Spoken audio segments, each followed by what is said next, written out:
mengarahkan haluannya ke pantai seberang, mengamuklah samudera dan badai menderu, gelombang zaman mengampas dan sulit ditempuh. Selamat berjumpa lagi dalam channel Inspirasi Sabda bagi Keluarga, Komisi Keluarga Keuskupan Agung Medan, hari Selasa tanggal 21 Februari 2023. Adapun bacaan untuk inspirasi kita hari ini diambil dari Injil Markus bab 9 ayat 30 sampai dengan 37. Pada suatu hari Yesus dan murid-muridnya melintasi Galilea. Yesus tidak mau hal itu diketahui orang, sebab ia sedang mengajar murid-muridnya. Ia berkata kepada mereka, "Anak manusia akan diserahkan ke dalam tangan manusia, dan mereka akan membunuh dia. Tetapi 3 hari setelah dibunuh, ia akan bangkit." Mereka tidak mengerti perkataan itu, namun segan menanyakannya kepada Yesus. Kemudian Yesus dan murid-muridnya tiba di Kapernaum. Ketika sudah berada di rumah, Yesus bertanya kepada murid-murid itu, "Apa yang kalian perbincangkan tadi di jalan?" Tetapi mereka diam saja, sebab di tengah jalan tadi mereka mempertengkarkan siapa yang terbesar di antara mereka. Lalu Yesus duduk dan memanggil ke-12 murid itu. Katanya kepada mereka, "Jika seseorang ingin menjadi yang terdahulu, hendaklah ia menjadi yang terakhir dari semuanya dan menjadi pelayan semuanya." Yesus lalu mengambil seorang anak kecil ke tengah-tengah mereka. Kemudian ia memeluk anak itu dan berkata kepada mereka, "Barang siapa menerima seorang anak seperti ini demi namaku, ia menerima aku. Dan barang siapa menerima aku, sebenarnya bukan aku yang mereka terima, melainkan Dia yang mengutus aku." Demikianlah sabda Tuhan. Terpujilah Kristus. Dalam firman Tuhan yang barusan kita dengarkan, ada 2 hal yang diutarakan Yesus secara khusus kepada murid-muridnya. Yang pertama, Yesus memberitahukan bagaimana jalan yang akan ditempuhnya untuk mewujudkan karya keselamatan umat manusia. Yesus memberitahukan bahwa ia akan diserahkan ke tangan manusia dan mereka akan membunuh dia. Tetapi setelah dibunuh dan dimakamkan, dia akan bangkit. Yang kedua, Yesus menjelaskan bagaimana caranya menjadi orang yang pertama, menjadi orang yang terbesar. Yesus mengatakan bahwa barang siapa ingin menjadi yang pertama, hendaklah ia menjadi yang terakhir dari semuanya dan pelayan dari semuanya. Bapak, Ibu, saudara-saudari yang terkasih dalam nama Tuhan Yesus Kristus.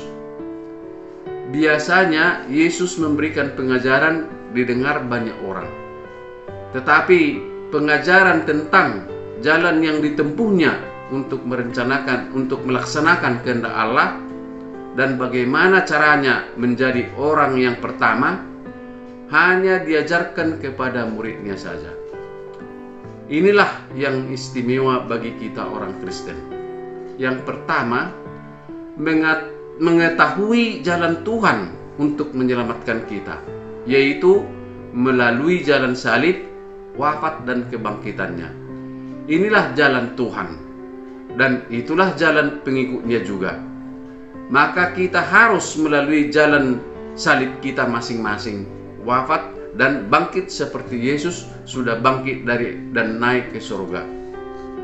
Yesus menyerahkan diri secara total kepada kehendak Tuhan dalam perjalanan jalan salibnya. Itulah yang diteladankan Tuhan kepada para muridnya. Maka kita sebagai pengikut Yesus harus menyerahkan diri kepada kehendak Tuhan dalam menjalani hidup ini, jalan salib hidup kita masing-masing. Yang kedua, melalui firman Tuhan yang kita renungkan hari ini, Yesus mengajarkan kita bagaimana perilaku pimpinan yang benar. Hal ini penting karena semua pengikut Yesus karena baptisan menjadi imam, guru, dan nabi. Sebagai imam, guru, dan nabi adalah orang yang menghadapi berbagai macam tipe orang.